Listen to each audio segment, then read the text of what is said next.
ಬಜಾಜ್ ಅಲ್ಲಿ NS ಗಾಡಿ ಅಂದ್ರೆ ಯಾವ NS ಗಾಡಿ ಅಂತ ಕೇಳ್ತಾರೆ. ಅದೇ ಬಜಾಜ್ ಅಲ್ಲಿ ನಾವು ಪಲ್ಸರ್ 220 ಅಂದ್ರೆ ಇರೋದು ಒಂದೇ ಪಲ್ಸರ್ 220, ಯಾವ ಪಲ್ಸರ್ 220 ಅಂತಾನೆ ಕೂಡ ಕೇಳೋದಿಲ್ಲ ಜನ. ಇರೋದು ಇದು ಒಂದೇ piece, one and only piece. ಇದ್ರಲ್ಲಿ ಇರುವಂತ ಗೇರ್ ಬಾಕ್ಸ್ ಬೆಣ್ಣೆ ತರ ಸ್ಮೂತ್ ಆಗಿದೆ ಅಂತ ಅನ್ಕೊಳ್ಳಿ, ಶಿಫ್ಟ್ ಮಾಡೋದು ಗೊತ್ತೇ ಆಗೋದಿಲ್ಲ. ಪ್ರಾಬಬ್ಲಿ ಹೋಂಡಾ ಗಾಡಿನ ಬಿಟ್ರೆ ಇದೊಂದೇ ಗಾಡಿಲಿ ಅನ್ಸುತ್ತೆ ಗೇರ್ ಶಿಫ್ಟಿಂಗ್ ಇಷ್ಟೊಂದು ಸ್ಮೂತ್ ಆಗೋದು. ಬಟ್ ಅದೊಂದು ಟೈಮಲ್ಲಿ ಒಂದು ಸ್ಪೋರ್ಟ್ಸ್ ಬೈಕ್ ಫೀಲ್ ಹೇಗಿರುತ್ತೆ ಅಂತಾನೆ ಗೊತ್ತಿಲ್ಲದರಂತ ಟೈಮಲ್ಲಿ ಅದು ಸ್ಪೋರ್ಟ್ಸ್ ಬೈಕ್ ಫೀಲ್ ನ ತೋರಿಸ್ಕೊಟ್ಟಂತ ಗಾಡಿ ಇದು. ಪ್ರಾಬಬ್ಲಿ ನೀವು ಟ್ರಾಫಿಕ್ ಅಲ್ಲಿ ಓಡಾಡಿದ್ರೆ ಸ್ವಲ್ಪ ಲೈಟ್ ಆಗಿ ನಿಮ್ಗೆ ಇಂಜಿನ್ ಹೀಟ್ ಫೀಲ್ ಆಗುತ್ತೆ. ಇಷ್ಟೊತ್ತು ಗಂಟ ಓಡಿಸ್ಕೊಂಡು ಬಂದು ಈಗ ನಿಧಾನ ಓಡಿಸ್ತಾ ಇದೆ, ಸ್ವಲ್ಪ ಲೈಟ್ ಆಗಿ ಇಂಜಿನ್ ಹೀಟ್ ಹೊಡಿತಾ ಇದೆ ಅಲ್ಲಿ ಕಾಲ್ಗೆ. ಬಟ್ ಇದೇನ್ ಜಾಸ್ತಿ ಏನ್ ಇರೋದಿಲ್ಲ ಅಂತ ಅನ್ಕೊಳ್ಳಿ. ಬಜಾಜ್ ಅವರು ಬೇಡ ಗಾಡಿಗಳು ಅಂದ್ಬಿಟ್ಟು ಮೊದ್ಲೇ ಒಂದ್ಸಲ NS 200 ನ ಡಿಸ್ಕಂಟಿನ್ಯೂ ಮಾಡಿದ್ರು. ಜನ ಕೇಳಿ ಕೇಳಿ ತಿರ್ಗಾ ವಾಪಸ್ ಅದನ್ನೆಲ್ಲ ರೀಲಾಂಚ್ ಕೂಡ ಮಾಡಿಸಿದ್ರು. ಪಲ್ಸರ್ 220 ಮೇಲೂ ಕೂಡ ಅದೇ ತರ ಆಯ್ತು. ಬೇಡ ಅಂದ್ಬಿಟ್ಟು ಇವರೇ ಡಿಸ್ಕಂಟಿನ್ಯೂ ಮಾಡ್ಬಿಟ್ಟಿದ್ರು. ಜನ ಕೇಳ್ಬಿಟ್ಟು ತಿರ್ಗಾ ರೀಲಾಂಚ್ ಮಾಡಿದ್ದಾರೆ ಕಂಪನಿಯವರು. ಅಲ್ಲಿಗೆ ಅರ್ಥ ಮಾಡ್ಕೊಳ್ಳಿ, ನಮ್ಮ ಇಂಡಿಯಾದಲ್ಲಿ ಬಜಾಜ್ ಪಲ್ಸರ್ ಇರುವಂತ ನೇಮು ಫೇಮು ಯಾವತ್ತಿಗೂ ಕೂಡ ಕಮ್ಮಿ ಆಗೋದಿಲ್ಲ.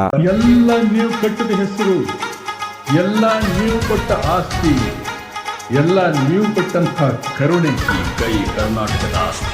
ಮುಷ್ಟಿ ಮಾಡಿ ಹೊಡೆದ್ರೆ ಮತ್ತೆ ಎದ್ದು ಬಂದಿದ್ದು ಚರಿತ್ರೆ. ಯಾರಾದ್ರೂ ತಪ್ಪು ಮಾಡಿ ಕಂಡ್ರೆ ಶಿಕ್ಷೆ ಕೊಡಂತ ಗಂಡಸು ಕಣ ನಾನು. ನಾನು ಡೌಟೇ ಕಣ ನಮ್ಮ ಬೈಕಲ್ಲಿ ದೀಪಾವಳಿ ಬಂದೇ ಬರುತ್ತೆ. ಪಟಾಕಿ ಯಾವಂದೇ ಆಗಿರಲಿ, ಅಂಥವ್ರು ನಾವಾಗಿರ್ಬೇಕು.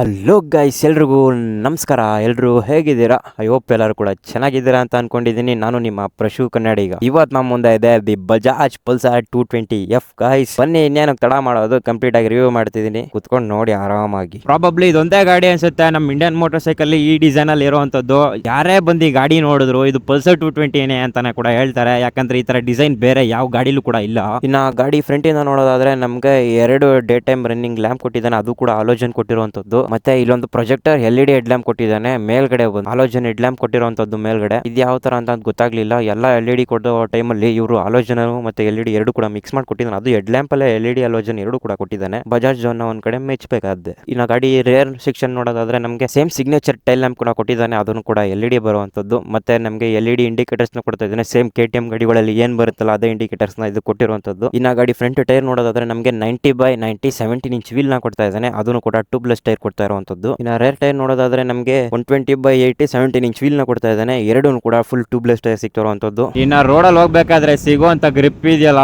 ಮಚ್ ಕೂತಂಗ್ ಕೂತಿರುತ್ತೆ, ಯಾತಗೂ ಕೂಡ ಅಲ್ಲಾಡೋದಿಲ್ಲ. ನಾವು ಹೇಗೆ ಟಿಲ್ಟ್ ಮಾಡ್ತೀವಿ ಆ ತರ ಟಿಲ್ಟ್ ಆಗುತ್ತೆ ಗಾಡಿ. ಇದಕ್ಕಿರುವಂತ ಅಡ್ವಾಂಟೇಜ್ ಏನ್ ಗೊತ್ತಾ, ಇದ್ರಲ್ಲಿ ಇರುವಂತ ವೆಯ್ಟ್ ಅಷ್ಟು ಕಮ್ಮಿ ವೆಯ್ಟ್ ಇದೆ ಗಾಡಿಲಿ. ಗಾಡಿ ಬ್ರೇಕ್ಸ್ ನ ನೋಡೋದಾದ್ರೆ ನಮಗೆ ಫ್ರಂಟ್ ಬಂದು 280mm ಡಿಸ್ಪ್ಲೇ ಸಿಗ್ತಾ ಇದೆ, ಮತ್ತೆ ನಮಗೆ ಎಂಡ್ಯೂರೋ ಬ್ರೇಕ್ಸ್ ಕ್ಯಾಲಿಪರ್ ಸಿಗ್ತಾ ಇರುವಂತದ್ದು. ರೇರ್ ಬಂದು ನಮಗೆ 230mm ಡಿಸ್ಪ್ಲೇ ಸಿಗ್ತಾ ಇರುವಂತದ್ದು. ರೇರು ಕೂಡ ಸೇಮ್ ಎಂಡ್ಯೂರೋ ಕ್ಯಾಲಿಪರ್ ನೇ ಕೊಡ್ತಾ ಇರುವಂತದ್ದು. ಬಟ್ ಡುವೆಲ್ ಚಾನಲ್ ABS ಇರೋದ್ರಿಂದ ಒಂದ್ ಲೆವೆಲ್ ಚೆನ್ನಾಗಿದೆ ಗಾಡಿ. ಬಟ್ ಬೈಟ್ ಎಲ್ಲೋ ಮಿಸ್ ಆಗುತ್ತೆ ಅಂತ ಅನ್ಸುತ್ತೆ ಬ್ರೇಕಿಂಗ್ ಅಲ್ಲಿ. ಗಾಡಿ ಬ್ರೇಕಿಂಗ್ ಒಂದ್ ಲೆವೆಲ್ ಸಖತ್ತಾಗಿದೆ. ಎಂಡ್ಯೂರೋ ಬ್ರೇಕಿಂಗ್ ನ ಕೊಟ್ಟಿರೋದ್ರಿಂದ ನೀವು ABS ಮೇಲೆ ಸ್ವಲ್ಪ ಡಿಪೆಂಡ್ ಆಗ್ಬೇಕಾಗುತ್ತೆ, ಬಟ್ ಒಂದ್ ಲೆವೆಲ್ ಚೆನ್ನಾಗೇ ಇದೆ ಅಂತ ಅನ್ಕೊಳ್ಳಿ. ಇನ್ನ ಗಾಡಿ ಸಸ್ಪೆನ್ಷನ್ ನೋಡೋದಾದ್ರೆ ನಮಗೆ ಫ್ರಂಟ್ ಟೆಲಿಸ್ಕೋಪಿಕ್ ಸಸ್ಪೆನ್ಷನ್ ನ ಕೊಡ್ತಾ ಇದ್ದಾನೆ. ಇನ್ನ ರೇರ್ ಸಸ್ಪೆನ್ಷನ್ ನೋಡೋದಾದ್ರೆ ನಮಗೆ ಗ್ಯಾಸ್ ಚಾರ್ಜ್ ಹೈಡ್ರೋಲಿಕ್ ಸಸ್ಪೆನ್ಷನ್ ನ ಕೊಡ್ತಾ ಇದ್ದಾನೆ ಡುವೆಲ್ ಸೈಡ್. ಇದರಲ್ಲಿ ಯಾವುದೇ ಮೋನೋಶಾಕ್ ನ ಕೂಡ ಕೊಡ್ತಾ ಇಲ್ಲ. ಇವರು ಮೋನೋಶಾಕ್ ಡಿಸೈನ್ ಮಾಡಬಹುದಿತ್ತು, ತಿರ್ಗಾ ಲಾಂಚ್ ಮಾಡ್ತಾ ಇದಾರೆ ಅಂದ್ಮೇಲೆ. ಬಟ್ ಇವರು ಅದೇ ಡಿಸೈನ್ ನ ಸೇಮ್ ಕ್ಯಾರಿ ಮಾಡಿ ಕೊಡ್ತಾ ಇದಾರೆ ಜನಕ್ಕೆ, ಅದೇ ಡಿಸೈನ್ ಬೇಕು ಅನ್ಬಿಟ್ಟು. ಇದೊಂಥರ ಒಳ್ಳೆ ವಿಚಾರ ಅಂತಾನೆ ಕೂಡ ಹೇಳ್ಬೋದು. ಇನ್ನ ಗಾಡಿ ಸಸ್ಪೆನ್ಷನ್ ಮಾತ್ರ ಕ್ರೇಜಿ ಅಂತ ಅನ್ಕೊಂಡ್ಬಿಡಿ, ನೆಕ್ಸ್ಟ್ ಲೆವೆಲ್ ಇದೆ ಸಸ್ಪೆನ್ಷನ್. ನೀವು ಎಂತ ಟೂರಿಂಗ್ ಮಾಡ್ತೀರಾ ಅಂದ್ರೂ ಪೀಸ್ಫುಲ್ ಆಗಿ ನೀವು ಗಾಡಿನ ಕಣ್ಣು ಮುಚ್ಕೊಂಡು ಎತ್ಕೊಂಡು ಹೋಗ್ಬೋದು ಎಲ್ಲಂದ್ರಲ್ಲಿ. ಇನ್ನ ಗಾಡಿ ಇಂಜಿನ್ ಬಗ್ಗೆ ಹೇಳೋದಾದ್ರೆ ನಮಗೆ 220cc single cylinder oil cooled ಸಿಗ್ತಾ ಇರುವಂತದ್ದು, ಮತ್ತೆ 20 bhp 18 Nm ಆಫ್ ಟಾರ್ಕ್ ಸಿಗ್ತಾ ಇದೆ, ಮತ್ತೆ DTFI ಇಂಜಿನ್ ಸಿಗ್ತಾ ಇರುವಂತದ್ದು. ನಾ ಗಾಡಿ ಪವರ್ ಅಂತ ಬಂದಾಗ ಕ್ರೇಜಿ ಆಗಿದೆ. ಬಟ್ ಇದರಲ್ಲಿರುವಂತ ಡಿಸ್ಅಡ್ವಾಂಟೇಜ್ ಏನಂದ್ರೆ ಇರೋದೇ ಬರೀ 5 ಗೇರ್, ಮದುವೆ ಗಂಟೆಗೆ ಅದೇ ಇಲ್ಲ ಅಂದಂಗ ಆಯ್ತು.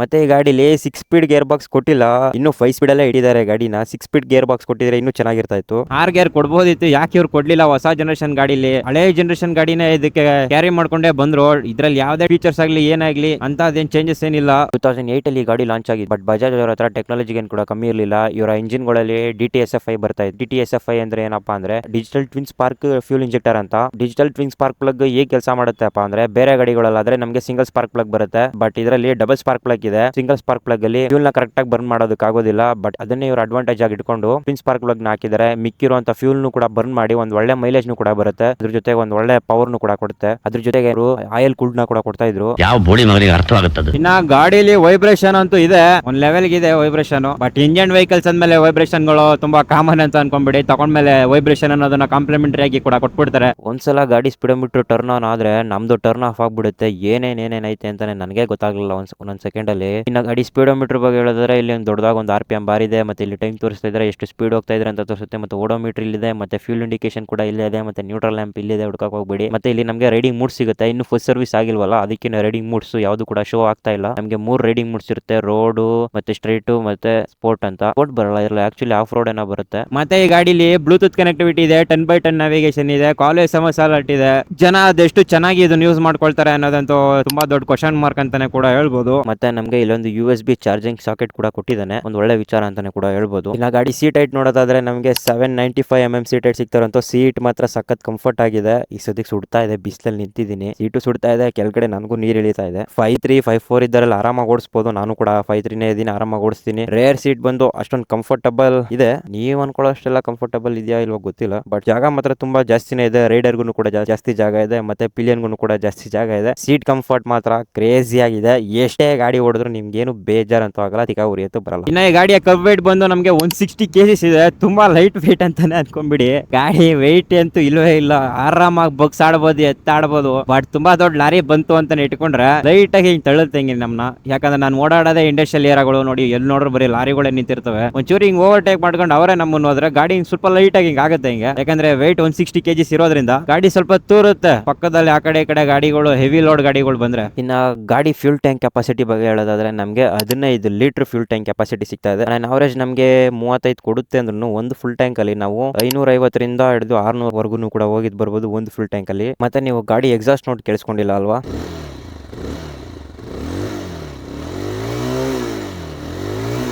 ಫಸ್ಟ್ ಜನರೇಷನ್ ಸೌಂಡ್ ಏನಿತ್ತು ಅದೇ ಸೌಂಡ್ ನ ಈ ಗಾಡಿಲಿ ಕೂಡ ಸೇಮ್ ಕ್ಯಾರಿ ಮಾಡಿರುವಂತದ್ದು. ಆದ್ರೆ ಫಸ್ಟ್ ಜನರೇಷನ್ ಅಲ್ಲಿ ನಮಗೆ ಕ್ರೋಮ್ ಕೋಟೆಡ್ ಮಫ್ಲರ್ ಸಿಗ್ತಾ ಇತ್ತು, ಬಟ್ ಈಗ ಪೌಡರ್ ಕೋಟೆಡ್ ಸಿಗ್ತಾ ಇದೆ. ಇನ್ನ ಈ ಗಾಡಿ ಸರ್ವಿಸ್ ಕಾಸ್ಟ್ ಬಗ್ಗೆ ಹೇಳೋದಾದ್ರೆ ನಮ್ಗೆ ಆರಾಮಾಗಿ 1ರಿಂದ 1,500 ಅಂತೂ ಆರಾಮಾಗಿ ಆಗ್ಬಿಡುತ್ತೆ. ಒಂದು 200cc ಗಾಡಿಲಿ ಇಷ್ಟೊಂದು ಕಮ್ಮಿ ಸರ್ವಿಸ್ ಚಾರ್ಜ್ ಪ್ರಾಬಬ್ಲಿ ಇದೊಂದೇ ಗಾಡಿಲಿ ಅನ್ಸುತ್ತೆ ಸಿಗ್ತಾ ಇರೋವಂಥದ್ದು. ಬೇರೆ ಯಾವ ಗಾಡಿಲಿ ಇಷ್ಟೊಂದು ಕಮ್ಮಿಗೆ ಯಾರು ಸರ್ವಿಸ್ ಮಾಡ್ಕೊಡೋದಿಲ್ಲ. ಗಾಡಿ ಗ್ರೌಂಡ್ ಕ್ಲಿಯರೆನ್ಸ್ ಬಗ್ಗೆ ನೋಡೋದಾದ್ರೆ ನಮಗೆ 165 mm ಗ್ರೌಂಡ್ ಕ್ಲಿಯರೆನ್ಸ್ ಇದೆ. ನಮ್ಮ ಇಂಡಿಯನ್ ರೋಡ್ಸ್ಗೆ ಬೇಜಾನ್ ಆಯ್ತು ಅಂತಾನೆ ಅನ್ಕೊಳ್ಳಿ. ಎಲ್ಲಾದ್ರೂ ತಗೊಂಡೋಗಿ ಬಿಡುವರು, ಏನು ಟಚ್ ಆಗಲ್ಲ ಗಾಡಿ. ಸೊ ಮತ್ತೆ ಇನ್ನ ಗಾಡಿ ಆರನ್ ಸೌಂಡ್ ಕೇಳಿಸದೆ ಮರ್ತ್ಬಿಟ್ಟೆ.